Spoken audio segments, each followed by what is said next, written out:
Welcome to Nigeria, land of over 200 million people, over 500 languages. We've got oil, Nollywood, and a jollof rice that can heal heartbreaks and start wars, depending on who you ask. Nigeria is home to some of the loudest, most flamboyant wedding parties in the world. We know how to throw it down.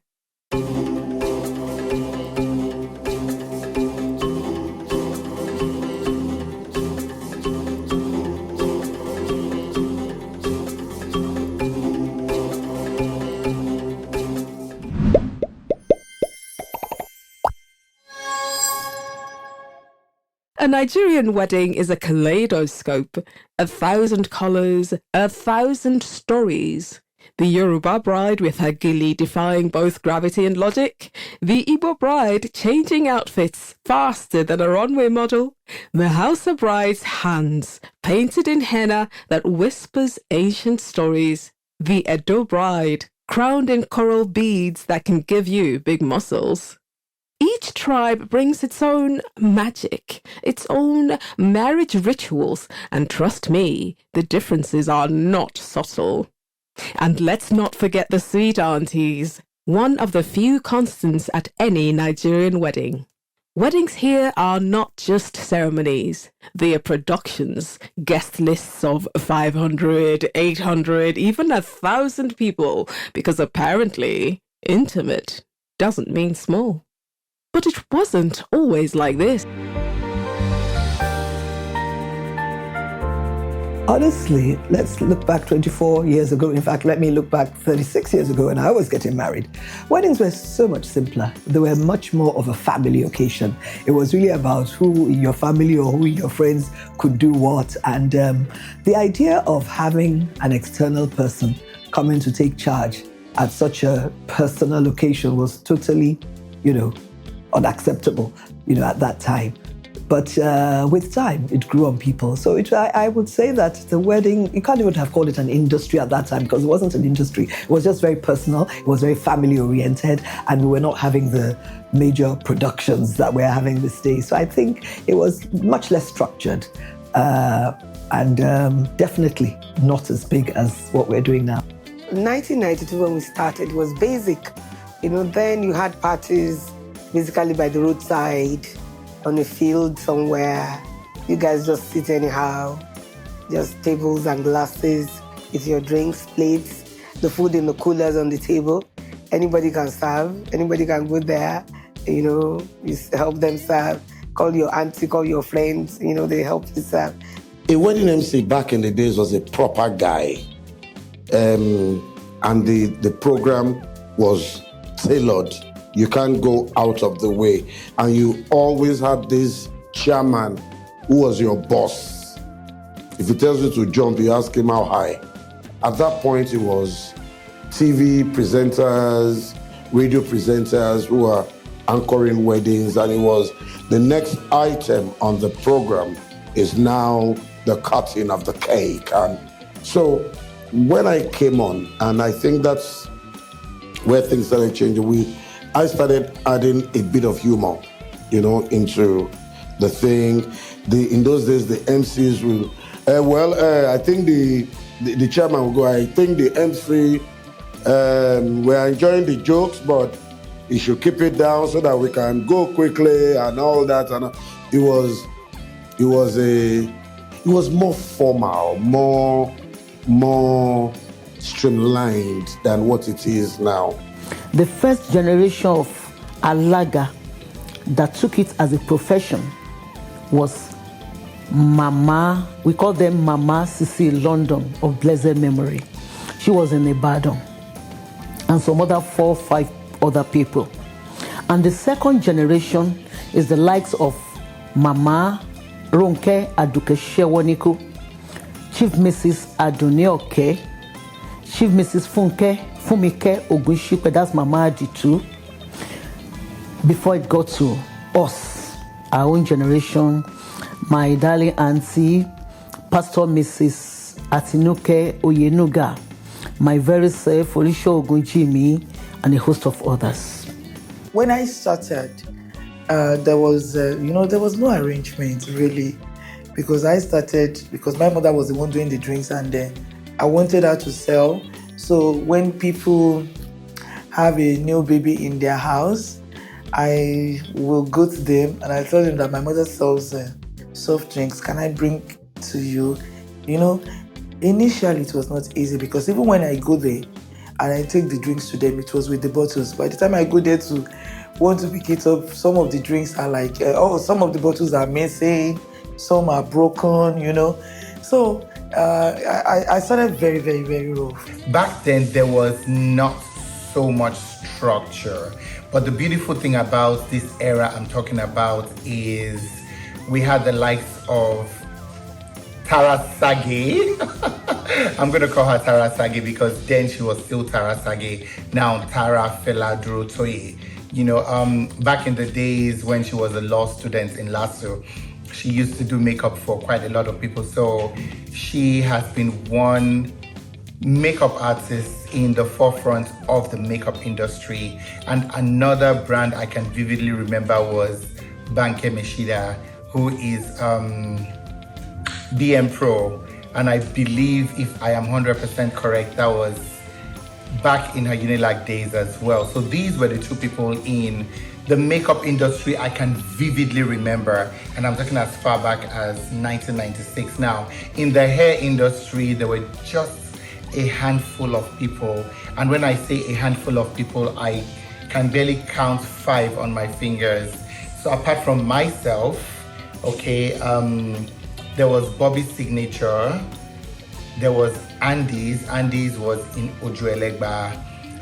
There's another guy in Ogba, I have forgotten his name, but pretty much when I say handful, those were the 4 I could, confidently count, that they were in the industry. I got into hairstyling work when it was only Ghanaians, like male, like a man in a woman's world.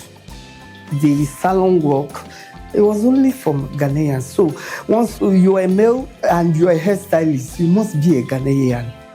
So I am part of the people that actually smashed it, so I'm of that era, and somehow I'm still at that era. 27 years ago, there was no wedding industry. We just found ourselves being called upon to help people look beautiful. And for me, I took it with both hands. I seized that opportunity.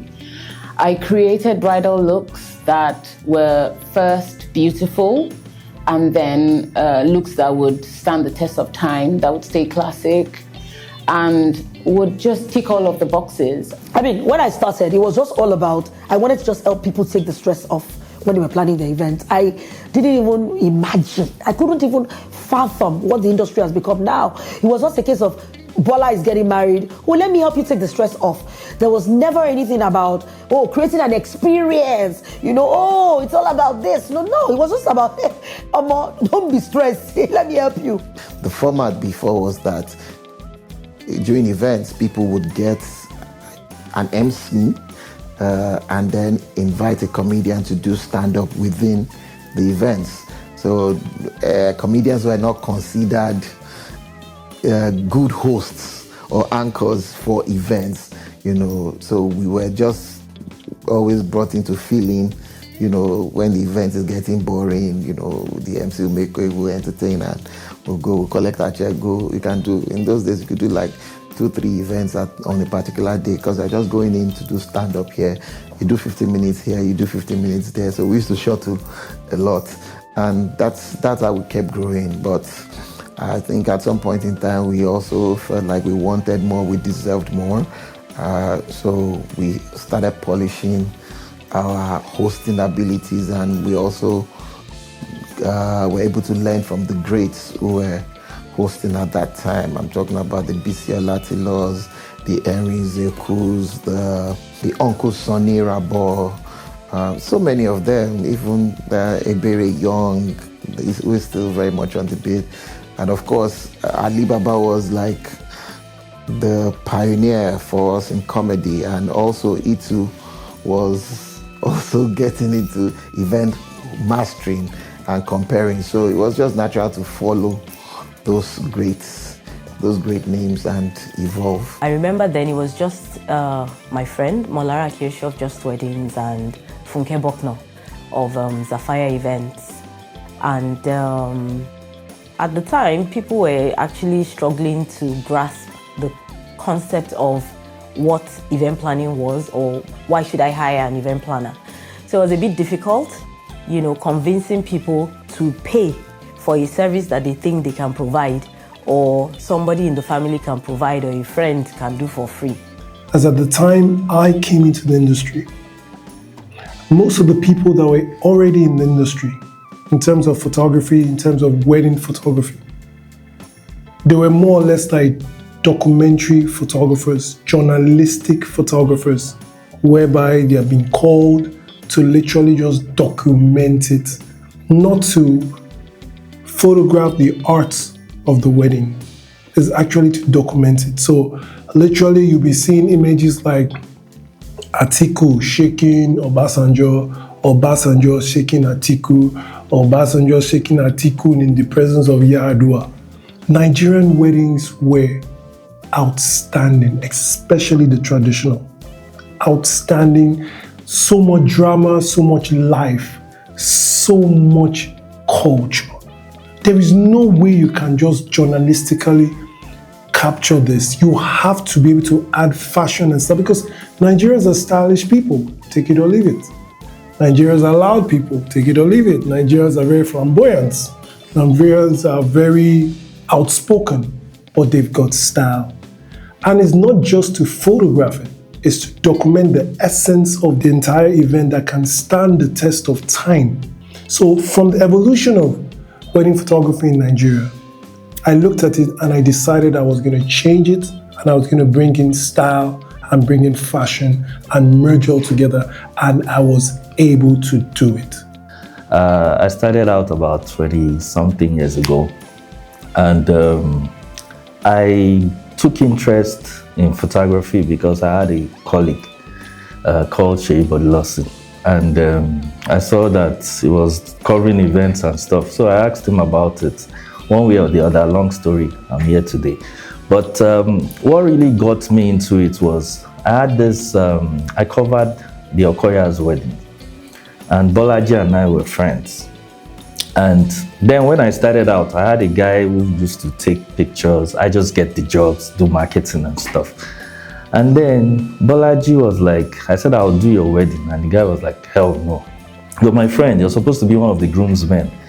How can a whole you be carrying camera at my wedding and all that?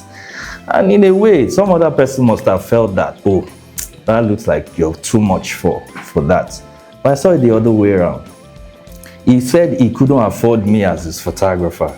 Someone who's supposed to be amongst the groomsmen covering the wedding. I was like, that means if I start picking camera myself, the value is going to go up. And pretty much that's how the journey started.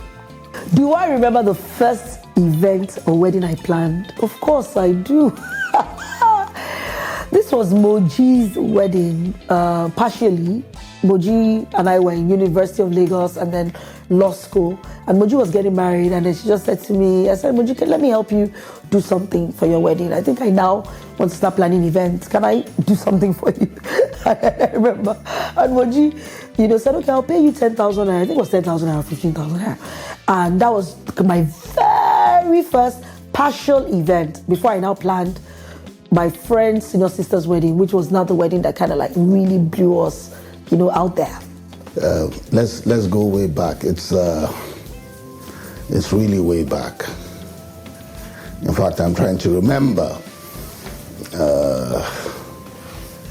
I think it was a non-paid job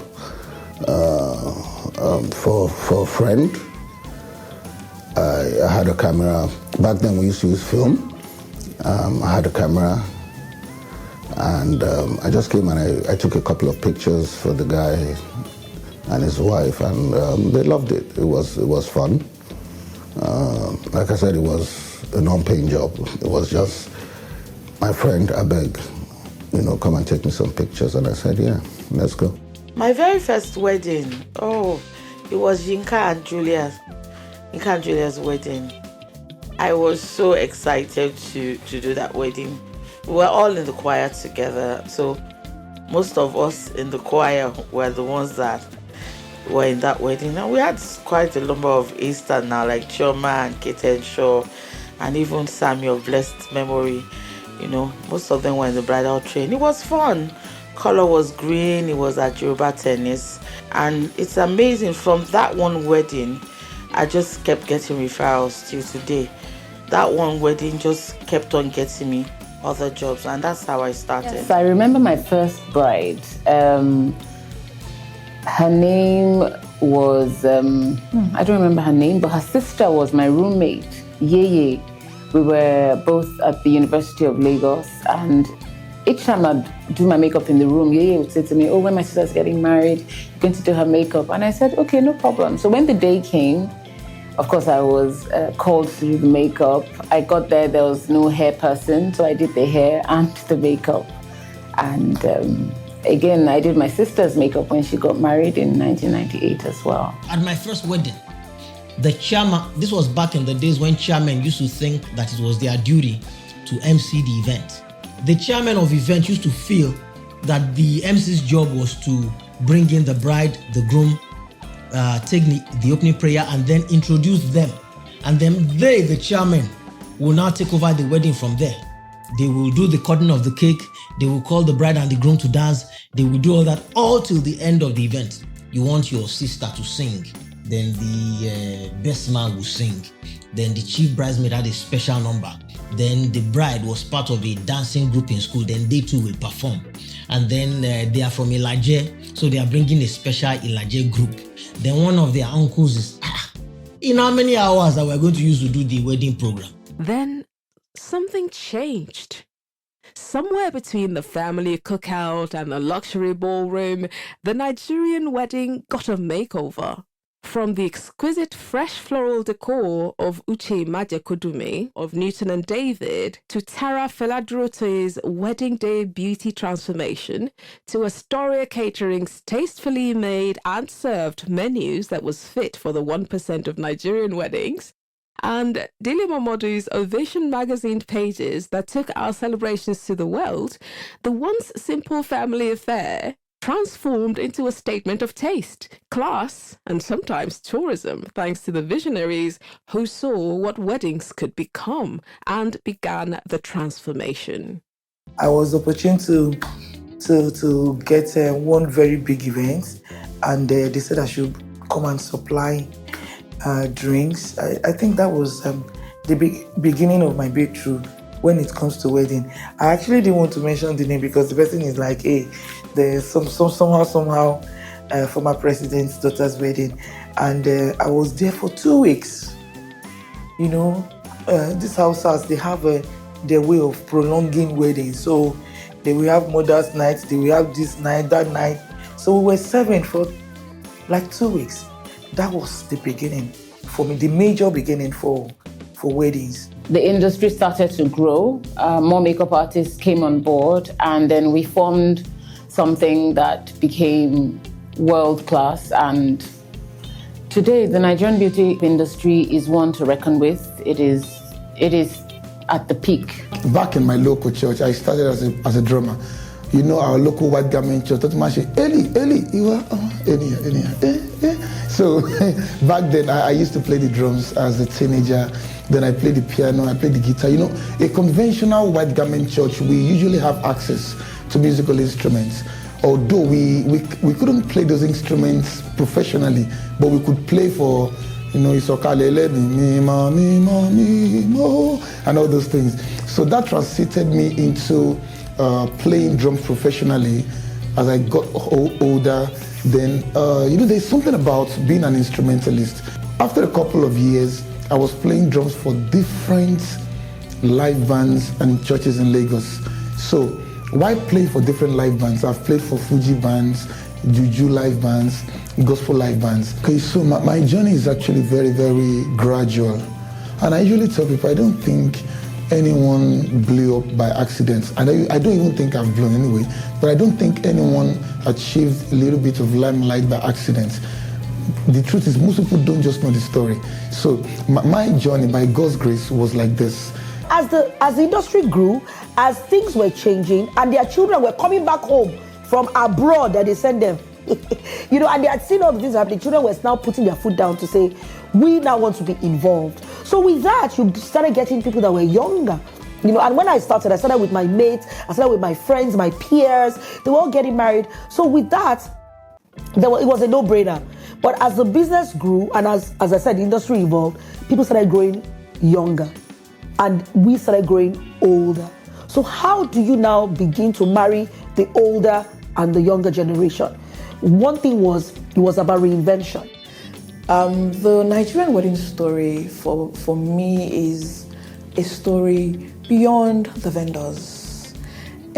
Can we remind ourselves what wedding was like before?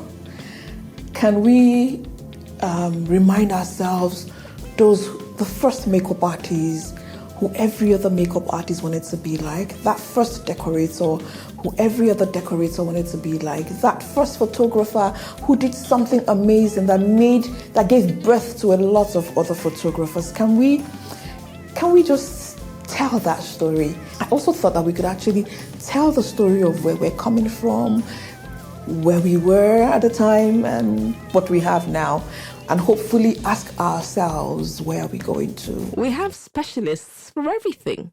Proposal planners, lighting designers, content creators for your behind-the-scenes moments, and of course, the ever-present wedding hashtag. The village still comes, but now they are guests, not the workforce. The simple has become the spectacular, the intimate, Instagrammable. Yes, we said it. Instagrammable. So, how did we get here? How did our weddings evolve from backyard family affairs to these billion-naira blockbusters that fuel an entire industry? Between tradition and transformation lies a story, one that defines who we are, how we love, and how we celebrate that love. This is the Nigerian wedding story. And trust me, the story has just begun. We're very traditional people, so we will go all the way back to our villages to get it done. It wasn't a matter of alaga draw, alaga ichoko. It was an alaga. A bride is expected to do her henna. Iyao and Iyao Yabu, Nigeria Limited. And my great-grandfather was the first farmer for father rice.